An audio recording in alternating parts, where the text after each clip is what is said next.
好，同学们听到声音的打个3。今天一个没打到，是不是不及格啊？今天没打到，这个东西打板没有及格不及格的，没打到不一定是坏事情。就像我昨天没有打到，有2个想打的，今天都是低开的，所以无所谓。打板这个东西，你只要那个坚持，然后领悟到当中的精髓，不要破板，基本上你下半辈子吃饭的东西有了，下半辈子吃饭的东西有了，对吧？这2年如果你不打板，你就买个投资票放着不动，基本上是要死人的。毕竟买 CPU 的是少，就今年年初就买 CPU 放着不动的少，或者你买那个自然崩落法啊，自然崩落法这2天调整啊，自然崩落法知道的打3，在一直播的同学应该都知道了吧？自然崩落法那个票翻了大概有3、4倍了吧，是逆势的，就是它跟大盘完全不得干，这个投资票还是比较厉害的。对，金诚信这2天是调整的，我觉得我看一下啊，金诚信，你看大盘好它就调整了，看到没有？大盘不好的时候它一路向上，从6块多涨到39块钱，6块多涨到39块钱，那就是要翻了6倍啊，6倍，是一个10 bag 的票啊，是一个10倍股啊，应该能涨到60几块钱的。不过现在空间已经不大了，空间已经不大，而且如果大盘好的话，它这个向下的这个空间还是有，因为它涨得太多了。但不管怎么样，过去的这2年啊，它是逆市场向上的一个投资票，就是说投资票还是有好东西的。只不过这些东西要具备几个特点。首先，怎么又这个软件的问题又是我这个网不知道为什么现在就用的时间久，就 F10都进不去，就偶尔可以进去这样子，晚上是可以。我那个从早上9点钟开电脑开到下午3点多，才进不去，要重新启动一次才可以，电脑的问题吧，开不了算。好，我们开始今天的股票内容，因为在一直播是股票可以一直说的，也可以直接放的，其他平台不行，其他平台一直这样怼着说股票，肯定是要被那个那个叫什么封号一段时间的，就是要你强制下播的，所以一直播说股票是比较好。那么今天就主要说股票的内容啊，在这里，先说大盘，大盘今天大涨47个点，而且成交量比昨天是放出来，今天有两市有7700亿左右，前两天是低点是，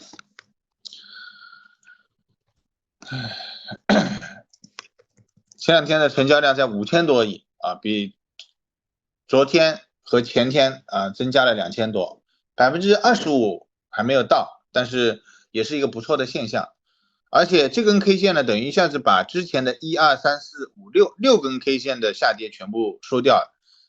如果把收盘价也算的话，这一根 K 线和这一根 K 线的收盘价也收掉了。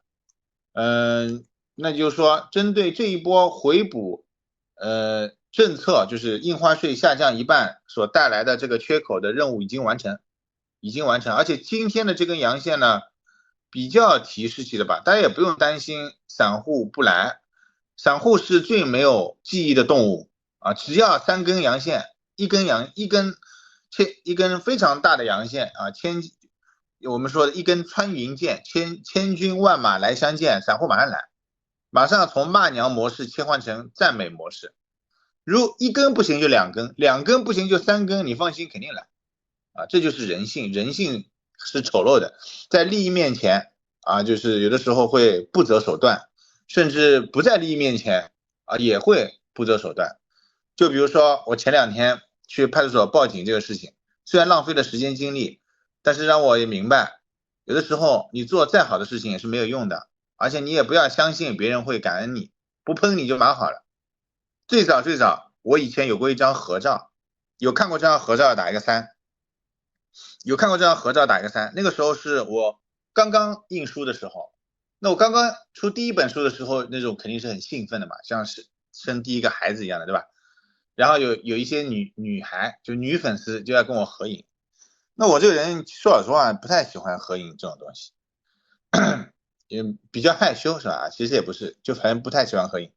后来呢，就合了，合了嘛，旁边站了一个男的，名字我们就不去说人家了，对吧？那么他呢，当时也是那个怎么说呢，就是跟助理关系比较好，助理就让他做了，就以前是班级里面是有什么班长啊、学习委员是有这种东西的，一开始都是也不需要买书就能进班级，随便谁阿猫阿狗都可以进，对吧？那我在直播的时候就说谁愿意帮忙来发书啊？啊，其实我完全可以花几百块钱找一些这个发快递的，对吧？让他们帮忙发书，没有必要找这个船员的。但是很多船员就是很热情嘛，甚至从外地赶过来，就是想要帮帮忙，对吧？这个我觉得这种心情大家也都可以理解的。当然我也很感激来帮忙的人。结果对真的是那个时候想去都没办法去。结果到了那个人的嘴里是什么，你知道吗？他跟另外一个对我有意见的船员说，我白嫖他，就是当了白嫖的发货的人，我白嫖他，就没有给他相应的报酬。这个不是自愿来的吗？还要给什么报酬？就是有的时候你就没有办法去理解，听懂打3，对吧？如果你说你来发书要钱，那你早点说，我一定会给你的。这个做股票的人也不会在乎这个的吧？所以有的时候就不要怪我后来不愿意加人了。以前是我到一个班级或者以前没有建立班级的时候，大家加我都通过的，后来我就不通过了，因为陌生人我并不知道你是一个什么样的心态加我的，对吧？所以就没有办法，对吧？他就然后通过这个发书白嫖开始引申出，说我什么书印刷也是白嫖，就给了学员一点纸张费，就把我气的就是什么东西都是白嫖，就是到出版社去叫人家出这个书，还有编辑什么都是白嫖，就都不给钱。我真有这么好的人格魅力，倒也牛逼了，就说明我这个人人格魅力啊，就别人都愿意免费给我做事情啊，这个其实也是很牛逼，其实也是一种赞美了，对吧？从某种程度上来说，说明我超厉害的，是吧？但事实并不是这样。印书的印刷厂的老板现在是成为我们篮球队的队长，我给他的价钱不能说市场上最高，但绝对是中位数以上。我那个助理他以前也是这个做过印刷相关行业，自己也开这方面公司的，他也去调研过，因为我说不能让同学吃亏，就到现在为止，只要他的报价，我们是不还价的，因为不差，这书没多少本嘛，也卖不了多少本，不差这几块钱，几块，你想1000本书1块钱也就差1000块钱，不会在乎这个的。但是到了他的嘴边里，我就变成一个白嫖的人。然后包括编辑书，还有什么，这都是需要付费的，而且我也都给费用的，不可能不给费用的，无论是以红包的形式还是转账的形式，对吧？5位数肯定是有的啊。到后来就当然改错别字这个我是没有给过钱。同学我说同学们看看我的书有没有错别字，有的跟助理说一下，这个是没给过钱。但这个所以人言可畏啊。那天在拍的时候我就看着他，我就看着他，他就不敢正视我的眼睛，他们2个人。我说为什么？就其实我也不想去让他们难堪或者怎么样，所以我就问他们一个问题：为什么要说假话？警察都懵了，说这个东西你们认识吧？我完全不认，就那天一个人是完全不认识的，另外一个人就是来送过一次书，拍了一次合影，也是完全没有交集的不认识的人。他对外好像说的认识我一样。就是我说我们2个人完全不认识，为什么要这样子说谎话造谣？他说他说是因为什么来着？因为聊天聊花逼了，上海人讲聊天聊花逼了。我说聊天聊花逼了，你也不能造谣啊！造谣这个东西是，如果我不同意你们的道歉，我浪费一点时间，我找律师来搞，那你们是要拘留要坐牢的。因为你在我的群里转发这个东西超过500条，再有谁转到别的地方超过1000条，就够吃官司3年以下有期徒刑，这个有法条规定的，对吧？因为他当中说了什么厂长跟着我炒股票，厂子都卖了，就完全不实的信息。后来他解释，他就把这句话断章取义，他就说：哦，川老大、船长，你炒股票这么厉害，你肯定是误会了。这句话的意思是他自己炒股票亏了，跟着你把厂子卖了以后，那些钱跟着你炒股票大赚。你说就睁眼说瞎话的人，你说我怎么去跟他交流？就没办法，我就苦笑，就呵呵苦笑，只能，对吧？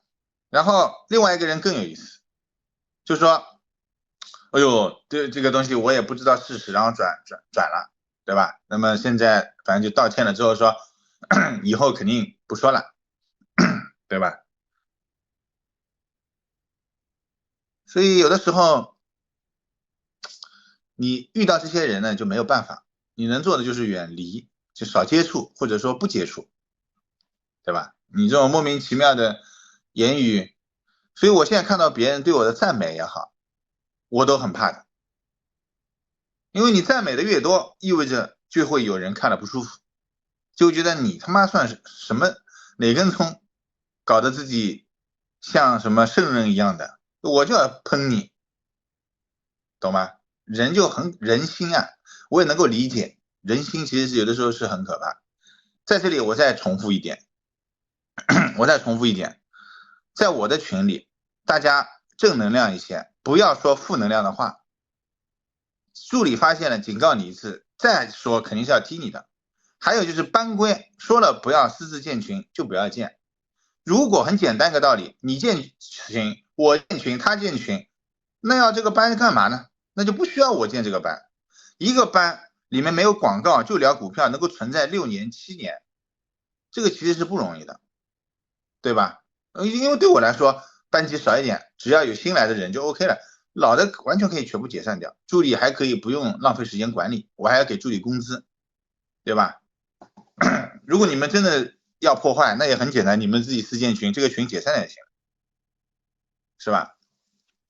马上去造谣就可以见到老大本人，那是第一次可以，后面我就直接律师了，我就不会去了，我就直接律师就上了，好吧？你自己当心点啊。所以就是能遵守就遵守啊，不能遵守，或者你觉得在群里也学不到东西，退出就行了，好吧？没必要就是弄得不开心或者怎么样。好，然后接下去我们继续讲股票，这一根大阳线一阳吞5、6根阴 K 线，给大家很多的遐想，还没开始吗？开始了，现在已经开始了，给了大家很大的遐想。那么这根阳线呢，把3根就是我们说的5天、10天和20天的均线都收掉了，而且这还是在美国和欧美昨天大跌的情况下完成的。我们看一下，看到没有？就是我这里看是镜像的，你们是不是镜像也行啊？你看昨天纳斯达克跌1.8，然后这个是英国今天开盘了，昨天都是跌的啊，包括日本今天也是跌的，只有恒生跟我们是涨的，所以我们跟国际走势走的不太一样啊。今天是开心的，但是长期是不开心的，为什么？因为今年以来，欧美、日本包括印度阿三都是暴涨的，不是小涨，是暴涨，日经已经创了30几年的历史新高，看到没有？从6000多点一路干到3万点，指数涨了5倍，那你想个股要涨多少？所以日本的相关的资产就暴涨的，这也是我最近玩那个日本的那个卡牌游戏的一个原因，因为就是以日元计价为主的资产都在升值，能明白我要表达的意思吗？听懂打3。但是我们以人民币计价的东西在贬值，所以房子为什么最近卖不出去？除了上海和北京特殊的那些限购限价的一手房、新房摇号的涨，其他的都不行，都在跌价。你一套老公房，现在的价格有可能只是2020年的8折甚至7折，你才有可能卖得掉啊！你挂在那里是卖不掉的，所以这个就是跟这个以本币计价贬值有关。那么，这个现象呢，很多人就以外资做空我们来为主。北上资金是卖出了，但是北上资金过去那1个月也就卖了1000多个亿。如果一个40多万亿的市场被1000多个亿就能牵着鼻子走，那是不可能的。主要还是我们内在出现了问题，我们的基金没有钱，就是没有增量的资金去拉他自己的票，导致只能拆东墙补西墙，融资爆仓，它只能平仓，然后又一些新股上市金地股份的这个事情，融券上来就穷卖，等等累积在一起，导致了现在的市场的跌跌不休，对吧？而且散户呢，的确也没有，就像我昨天的文章，的确没有到绝望，对吧？昨天文章里也表达了，真正这个就是要起来，必须是行情在悲观中产生，在犹豫中前行，在狂欢中结束。我们现在还远远没有到悲观，当然有不少人因为亏钱了、骂娘了、调侃了、造谣了，小作文这个股市满天飞了，但是割肉的人很少，很多人还是在扛着的。打板的是不管啊，打板是不存在割肉的问题。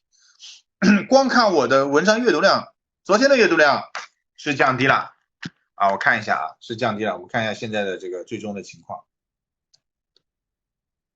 是16000，前天是19000，降低了3000。那么对于2万的阅读量降低3000是15%啊，还好一些，但是还不够。如果能够降到12000啊，我觉得底部大概就到了，就基本上大家不看股票那个状态。但你说降到1万以下，那肯定是我写的东西太烂了，人家不愿意看了，或者标题写的不吸引人了，是吧？那我可以人为就是不要点进来看啊，这不行，这样写很多人也会看，就是像我以前那样，9月22号盘后小结，有可能这个人数会少一些，就写的呆板一些的这种就有可能少一些，那这种就是刻意的就没意思。就每一次我发现啊，大盘有反弹，基本上都是伴随着阅读量的下降，这个没有办法，这是人性，人性就是追逐涨的东西，摒弃跌的东西，跌的东西它就开始各种各样乱七八糟啊，所以有的时候啊，这个赚钱也能够让人变得这个快乐，心地善良啊，这个不是说了吗？富长良性，穷生奸计啊，就是这么一个道理。越有钱的人呢，相对来讲会豁达一些。我不是说有钱人就一定100%都豁达，就我们说这个概率比例啊，这个东西就人性是这样的，人性是这样的。然后呢，从个股上来讲，昨天前天我打了一个叫龙头股份，很多人在留言里面要我问一下，为什么昨天我没有卖啊？有要问的吗？有要问的打一个3，没有问的我就过了。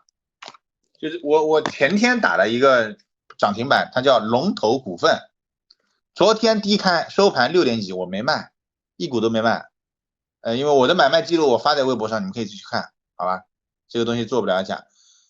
今天我在它涨停破板的时候，就它7块涨停是7块3毛8，我在7块3毛6，就在这个位置把它都卖光了，这个位置都卖光了。那么为什么会这样呢？总的来说3个字，运气好。没有人，记住我说的这句话，没有人能够预测股价的，它也有可能继续今天跌，继续跌，因为首板第2天-5，第3天-5的例子太多了。就这3个字，运气好，懂吗？没有什么很神秘的。但你说一定要有个人主观的判断，那么主观的判断就是昨天它开盘开在这个负四左右吧，应该是，然后一直围绕这个蓝线这样波动。那么围绕蓝线的波动，这根蓝线在抬高，那我们得出一个结论，就是船长他会留的股票，一个是运气好，这是主要的，还有一个很重要的原因就是低开之后蓝线不能向下，蓝线要向上，它有可能会留。听懂打3，听懂打3，就是在低开一定程度情况下，它蓝线不能向下，就蓝线代表它的成交均价，它的成交均价没向下意味着什么？意味着当一个股票在下跌趋势当中，散户应该因为下跌而看空，应该卖出这个股票，没错吧？应该卖出这个股票。那么，散户因为想要卖出这个股票，按道理来说，应该股价继续，如果没有人接盘的话，既应该阴跌向下，同时缩量。但是这个股票它没缩量，或者说它缩量不够，它的昨天的成交金额是 5.6 亿，前天是 5.8 亿，几乎一样，就差了2000万，1900万。它在没有缩量的情况下，它的均价没有向下，那么我可以大胆的去搏一下，它在这个位置是有机构在吸盘的，不是说吸货，就是对倒出一点进一点，出一点进一点，没出完。如果机构不吸的话，它阴跌下去，不要低开。首先，这个4%的这个低开，散户是做不到的，能理解吗？就低开这么多，只能庄家做，游资做。那既然他选择这样做，他就应该打跌停或者阴跌，他不是，他是上下波动，蓝线向上，成交量没缩，我就留到今天，然后接下来的交给运气。今天运气不错，涨停卖掉，反而赚钱了，变成从亏几十个 W 变成赚10几个 W，赚的不多，因为昨天跌的太多了，懂吗？这个是做对的，但是我也有做错的，而且损失更大的。那个股票叫做沪电股份，沪电股份是我们非常非常非常老的朋友，以前的3驾马车。我在不瞒大家讲，我在它一路下跌的时候，这一波的时候和这一波的时候都参与了，但是总体是不赚钱，亏一点的。然后我在这一天的时候加大了仓位，然后它涨上去了，我赚一点点，然后在这一天几乎最高位，我大概赚5、6个点的时候，我本来是想做差价的，但是我把它全卖了，就是为了做差价，我全卖了，贪心了，因为我认为它一定会回落。那一天我是对的，因为那一天它从5个点到收盘到 1.9 个点呢，收盘到 1.9 个点，我就等于多赚了3个点。我没有把它记在本子上，因为我想买回来的，就是收盘也没买回来嘛，第二天就昨天一天也没有买回来。昨天是一根必须要买回来的 K 线，为什么？昨天是明显的缩量，没错吧？就在向上的过程当中，散户因为上涨而看涨，散户会要买进的，但是却没有筹码放出，说明主力没有卖，能听得懂吗？刚刚我说那句话，懂打3，听不懂打6，就是听得懂打3，听不懂打6，6多的话我重新再讲一遍啊，3多我就不用再讲了。那么昨天我们完全忘记这个事情了，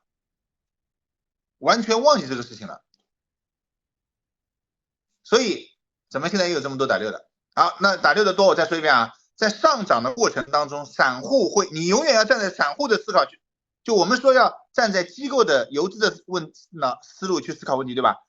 没错，但是你要站在散户的思考上去思考，你不就能反推出机构了吗？对吗？就是在上涨的过程当中，散户因为上涨会去买入股票，追涨嘛，追涨杀跌嘛，对吗？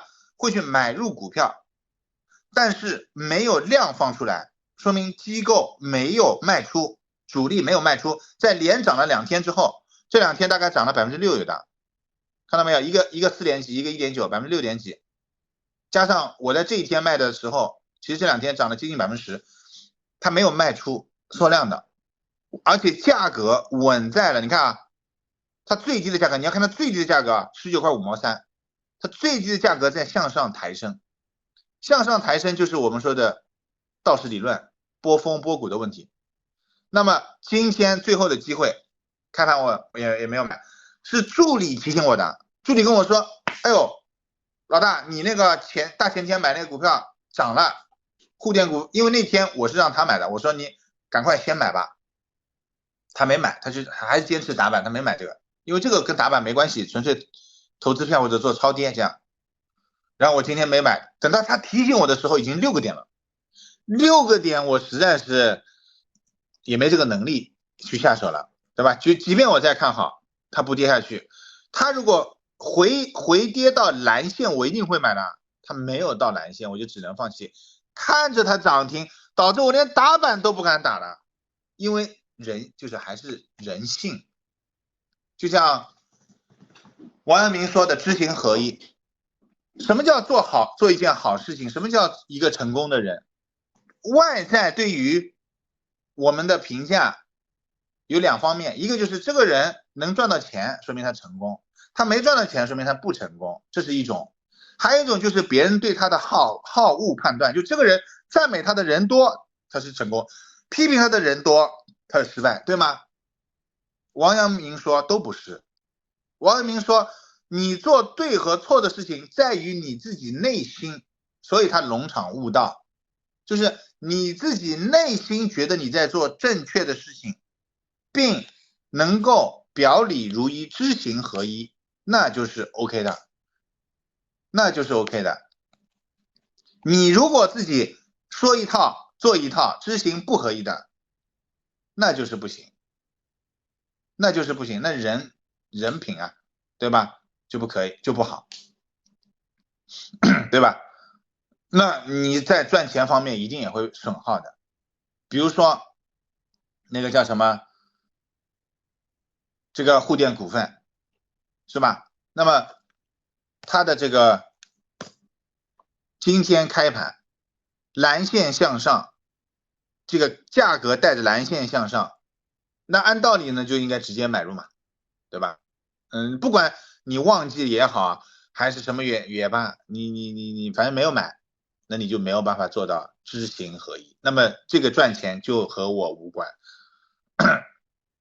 对吧？这个是我自己今天犯的错误，也不是今天一天了，这2天犯的错误，总结出来的，我自己会记录在案，同时拿来跟同学们分享一下，对吧？不然这个10个点真的是昨天我买回，今天10个点，不是爽歪歪嘛？而且这个是因为它的盘子是400亿的盘子，我可以随便打个300-500万没有问题的啊。我们就说打的小一点，打300万吧。哎呦，没电了，充个电啊。就说打小一点，打个300万吧，30万，30万，对吧？所以好事情是，就一个人无论是做股票还是做别的事情，要懂得善于总结啊，归纳总结，就错很正常，就像马克思啊，马斯克一直搞就是2个字之间的马克思，对吧？在他的这个传记里面说的，对吧？他也一直犯错，犯错太正常了，每个人无论是创业还是干什么，他一定会犯错。那么犯错的过程是你不断纠错的过程，高手跟低手，成功与失败的区别。包括无论是你是发自于内心去看王阳明的心学那种成功，他也是需要不断纠错的，就是自我不断纠错和外在给予你的一些这个好恶评价的自我修复，最终才能决定你的成败。比如说姜维，三国时期的姜维，知道他的打三，就是到榻中屯田的那个姜维。为什么邓癌中汇可以轻松的中汇是12万啊，邓癌是几千个这种农民军一样的，对吧？乞丐为什么能够逼到成都让刘禅最后这个宣布投降？就是因为姜维好大喜功，没有这个能力却要做这样的事情，同时有自己的想法，他想让邓癌击败朱可克之后，在围困成都的时候，他可以这个救驾。那么他就可以成为蜀中最牛逼、不可撼动之人。但是没有想到刘禅投降了。以当时成都的那种天险，无论是这个阳平关，还有那个建什么关，都是天险。你只要有个1-2万人、2-3万人锁在那里，是根本间隔，对，根本过不去的，对吧？太卡了吗？其他人不卡吧？不卡打3，很卡的话退出去搞一搞吧。我看看我开着别的网吗？当然我们做股票跟那个姜维这个还差得远，对吧？那个没有性命之忧啊，他这种是直接有性命之忧，而且是数万人要跟着他一起陪葬，所以啊，尽量的。刚刚我断开了，我因为那个自己的问题啊。好，我们接着继续讲股票啊。今天最牛逼的是期权。昨天还有人在这个留言里面问我，老大，期权该如何是好啊？我直接回答他的是什么？我们来看一下。他说他问我是这个龙头过月的原因，直播有分享。船长好，请问期权双开有戏吗？有戏没戏，给我开了再说，这就是个套路，不要去猜，去执行就完事了。有47个人给我这个留言点赞，你们有给我点吗？有点了打3，有看到了打3。如果运气好，你买了，你看到了，你去买了科创50 ETF，今天赚6倍，就是你这里下1万块钱的单赚6万，另外一边亏光好了，另外一边没亏光，就亏32，那另外一边1万块钱变7000，另外一边1万块钱变6万。如果你买这个创业板的期权的话，一边是赚560%，就5倍，对吧？上午的时候不跌了嘛，收盘是5倍。如果你期权是可以当天买进卖出的，一边是5倍，另外一边是亏47%腰斩。如果你买10万，10万变50万，这一边10万变5万啊，所以对吧？这期权还是很疯狂的一个东西。然后呢，也有同学问这个2855的这个问题，2855就是荣捷技术现在目前最强妖股，对吧？就跟华为沾边的这个，它是因为盘子因为现在是从10块钱，我们算10块吧，涨到30几倍，翻了3倍，从20多个亿涨到88个亿，它盘子一个是比较小，你看它刚启动的时候的成交金额2亿4000万这种，后来就到现在为止基本上都是10几个亿以前，这个票呢就是很难拿得住，而且就算用255战法，你这一天就会卖掉了，对吧？或者这一天就有2天的时间，这种只有极强信念的人才能拿得住啊，一般情况下是比较难。今天盘面涨得最牛逼的是 CPU 光模块，就是我们说的光通信。以前这个板块里，比如说泰晨光，对吧？之前的3驾马车，还有印象吗？这个泰晨光是一个，还有那个中继续创，那都是曾经的辉煌啊，30块钱干到170啊，一路跌腰斩之后，今天一根，还能想到什么？同学们？盛虹科技是吧？那个时候有消息，还有那个叫什么？沪电股份 PCB， 它也算跟这个虽然不是光模块啊，但也有关系。包括我们大盘子工业富联360，对吧？360就是靠它让那个离婚了，这个可以方便高位减持嘛。包括昨天新闻里面史玉柱的那个都是蹭了这个光模块，AI，还有这个人工智能，都是蹭了这个东西，所以没得办法啊。前期强势股的这个超跌反弹，造成了今天的大盘，全面向好啊。港股市场北上资金今天流入74个亿，流了74个亿，而且比之前好在于它上午流了横盘，下午还在流，它没有跟之前说的就上午流了横盘，下午流出没有啊。南下倒是流出了，南下是净流出了40多个亿。所以从这个角度上来讲，北上啊依然主导着这个我们整体的一个方向啊。这个虽然有一些尴尬，但是没办法。我今天就打了一个盘子比较好，反而打板是很难的。我之前就跟你们说过，大盘不好，因为手板票少，你还好打一点。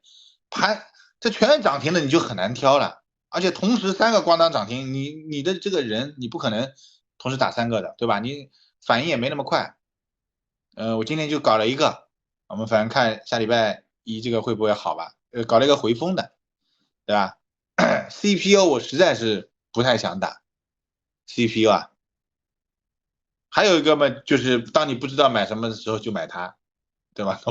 同花顺、东方财富这种东西，东方财富，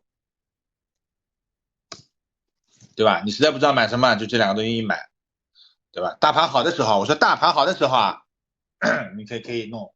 然后这个不是打板，这就是有赚就跑，或者如果你有安全垫的话，可以拿一拿。今天是爽歪歪的一天，因为今天下跌的票，主要下跌的票只有500家，而且都是前期这个打板的票，就是像这种通化金马啊、罗普斯金啊，都是2连板、3连板，很多连板，我乐家居啊，你看这种连板很多。为什么这种下等吧反弹，我是618的，我们尽量不要去打。就是呢，龙江交通看到没有？因为获利盘太多，金地股份，对吧？就是只要是个船员，这种票应该不会拿着的。就是你之前打了布林线上轨放量收阴是肯定要卖光的啊，这个就不要降。我们有可能这样操作，错过2855，错过后面的，但是你不会吃到前面的龙江交通啊、普罗金斯啊这种。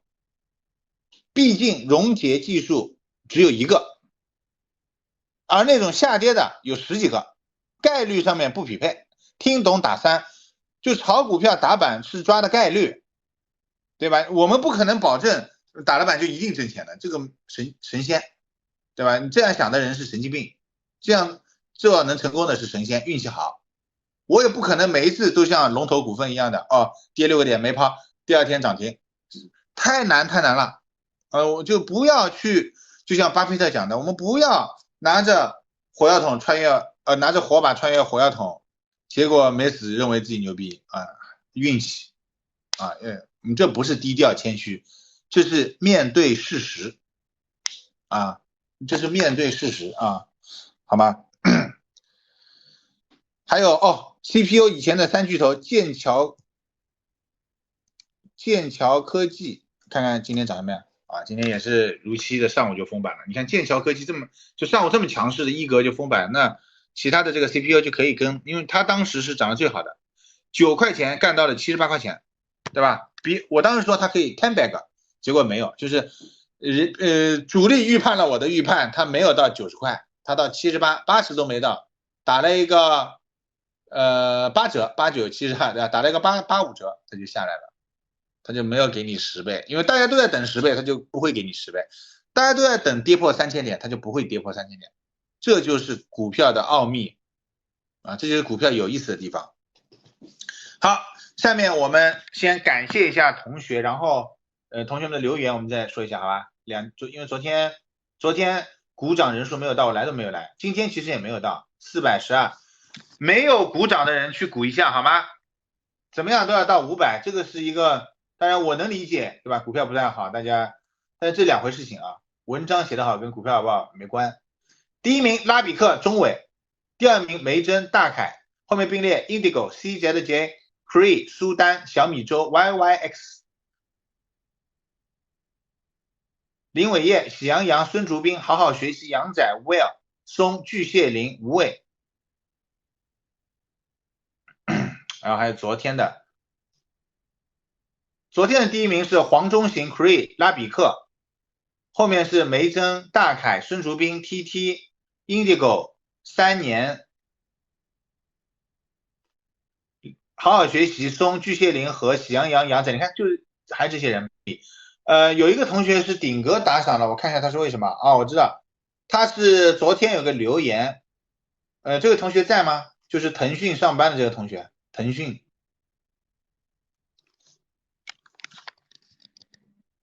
报告老大，你们现在不是那个叫什么镜像的啊，我读给你们听吧。报告老大，我是前2周向你咨询感情问题的腾讯小伙，遵从老大的建议，成功在5周年前和女友复合，又找回恋爱的感觉了，呜呼！感谢老大指导。下面有35个人给了他祝福，我不知道其他人是什么意思，就不愿意给人家祝福吧。我们这一点和外国人相比，我们是差的。就外国人是很不吝啬自己的赞美的。我看这个抖音上面，就是有些小伙子弹吉他，有可能长得很普通，他在和外国人交流的时候，只要他的确也弹得很好，外国人那种发自内心的纯真，那种赞美，在我们国家很多人的眼睛里其实是看不到的。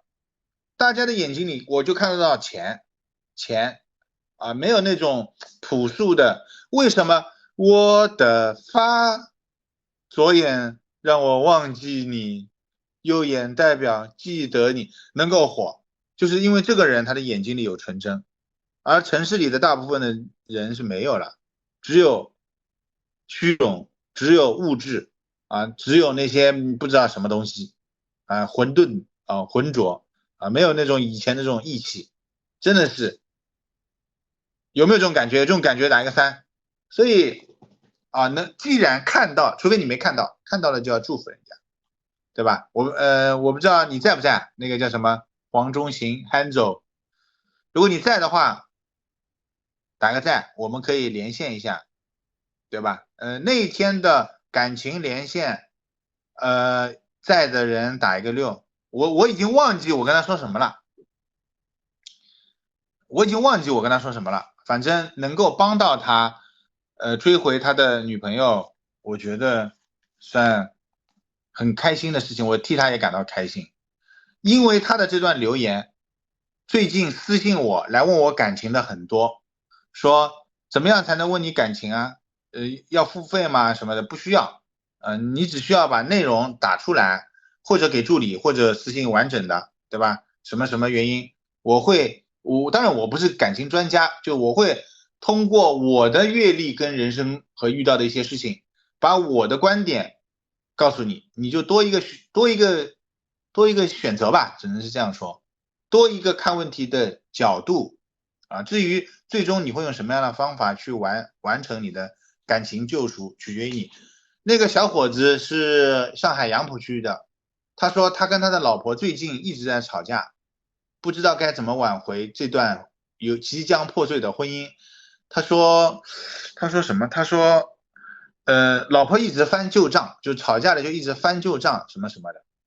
呃，我回答了他几段，后来就因为他是在深夜2、3点给我留言，我想他应该也蛮痛苦，但是呢，我也不知道更多的事情的全貌，就没有办法给更多中肯的建议。但不管怎么样，从他的表述来说，如果一个人吵架要一直翻老账，这个是不对的啊。但是呢，你找的老婆或者你找的老公，你应该知道他是什么样的人，吵架不要去翻老账。如果我们不能要求别人，但可以要求我们自己啊，很多事情不要诉诸他人，对吧？我们说己所不欲，勿施于人，就是这个道理。就我们在吵架的时候，能不能不要去翻老账？我们在聊天的时候，能不能不要去翻老账？这就可以了啊，不要去要求别人。如果你找的另外一半是没有办法做到这的，那么你该止损的时候就要止损。如果已经有结果，有小孩，那你就必须要为你的这个曾经的选择买单对吧？你就可以跟他谈，对吧？吵架的时候应该怎么样怎么样怎么样，应该怎么样怎么，老大在，我什么情况啊？说了这么久你在，那你为什么你是刚刚来是吧？是别人叫你来的吗？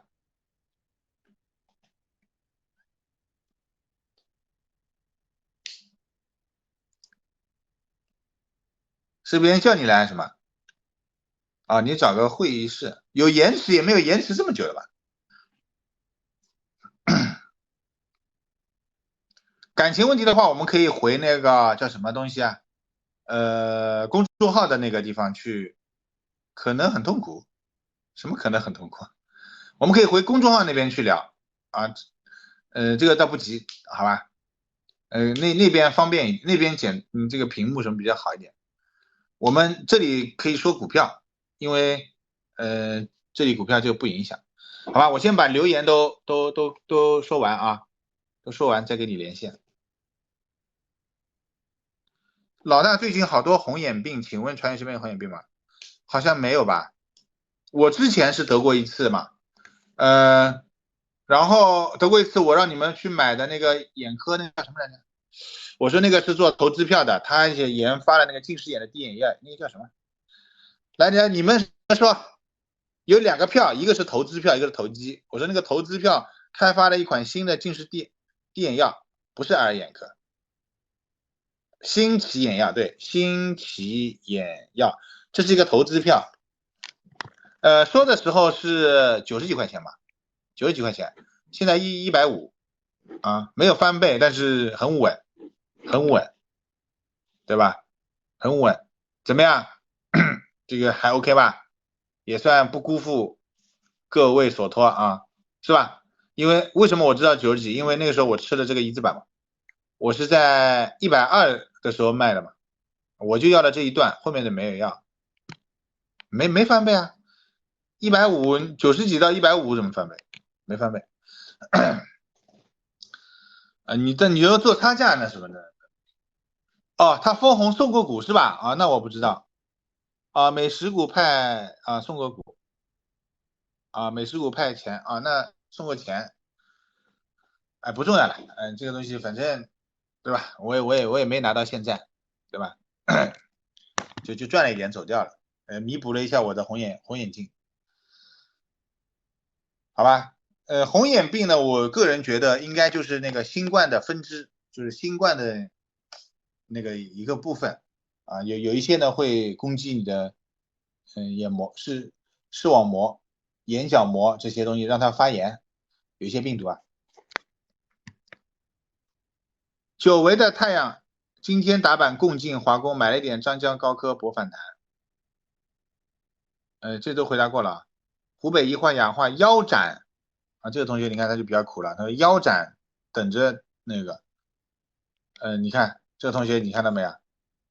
他就关注了7、8年，零鼓掌啊，零付费，当然不是说每个人都要鼓掌付费，这个没问题啊，但是也就证明了他没有认真学习，所以就是他对我这个东西也没有觉得有用啊。如果真的别人说这个东西有用，你花100块钱学了，你就能够不腰斩，他一定会学的。但是他本质是觉得没有用，所以他没学。没学，当然我的这个文章就当小报随便看一看，新闻看一看，那结论也是腰斩躺着不动等风来，这是大部分散户的写照。你要选择做他这样的交易，还是选择做更好的交易？打板这段时间还能够微赚，取决于你自己，好吗？现在美联储的意图很明显，第一要在不加息的情况下用话术，第二经济衰退。嗯，同意一半吧。啊，所以嘛，要在美国股灾前让别的股价发生股灾，这个东西都太主观了，就太中国人的思想了啊！就是我们老是觉得有那叫有妖怪想害朕，是不是这样？我们老是有迫害妄想症，就谁要害我们，谁要害我们或者怎么样的。其实没有，其实我个人觉得并不是这样的啊，就你别想太多了。很多时候我们股票不好是我们自己做出来的，我们的监管不力，我们的制度有问题，我们的融资太频繁，对吧？我们全球第一大融资市场，但我们根本没有增量的资金进来，就像一个浴缸，里面有很多的问题，问题就像石头不断的往里面丢，浴缸你看上去噼里啪啦的水在跳，看似很热闹，但是问题都沉底了，沉底了之后浴缸漏了，但是因为石头丢的多，问题丢的多，你看不出水位在下降，只是因为石头多了，但是最后你会发现水流光了。如果流进的水不多，小于下面那个窟窿的话，最终水会流光的。我们就是现在这么一个情况，明白吗？不能完全迁怒于其他国家或者人家加息，那人家加息是人家的事情，人家加息就我们国家可以加息的别人国家不能加息，这是什么逻辑？对吗？这个是不对的，好吧？我们在思考问题的时候要有基本的是非观，对吧？有的同学说就像有那个前天那个人，他说我就拉人怎么了？我就自己建群怎么了？那不可以这样，因为你在别人的群呀，是不是这样？群有群规的，你要么就不要去别人的群呀。就像我去了那个日本人的拍卡的那个群，我去一个个加过来，然后自己建一个群，这是不可以的呀。除非我就是个黄牛，我要做生意，我会这样做，一般是不可以的，对吗？当然我相信有的时候是的确聊得开心了，大家成为朋友了弄，但是这个呢就偷偷摸摸的，不让人家知道，知道了总是那个，更不要知道了以后理直气壮，认为自己没错，对吧？我说再难听点的，没有我建立群，你们互相之间可能认识吗？没毛病，我说的没毛病吧？听懂打3，那你就要不说感恩吧，你至少要理解吧？怎么可以就是很自私的站在自己的立场去思考问题呢？对吧？这是一个人的自己本性的问题啊。